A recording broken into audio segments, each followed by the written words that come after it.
Ladies, chika. Ano ba nilinaw na hindi lang basta panliligaw lang ang mga nangyayari sa kanila ni Belle.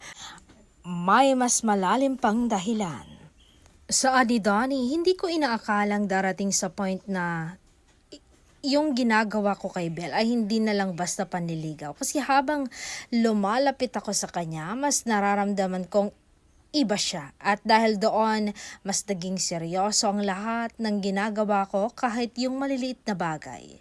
'Di ba ang sarap sa pakiramdam kapag hindi ka lang humahanga, kundi genuinely nagmamalasakit ka pa.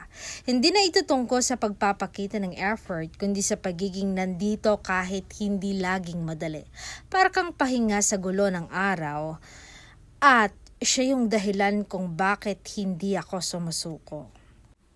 And ang ganda rin ng pakiramdam na hindi ko kailangan magpanggap para lang, 'di ba, magustuhan niya. Sa kanya, sapat na yung totoo. Kasi kapag nagsasalita ako, nakikinig si Belle. Kapag tahimik ako, naiintindihan niya. Doon ko naramdaman na mas lumalalim na pala ang lahat. Kasi malinaw sa akin na hindi na ito courting lang, panliligaw. Ito yung pagpili ko sa kanya araw-araw kahit walang kasiguraduhan.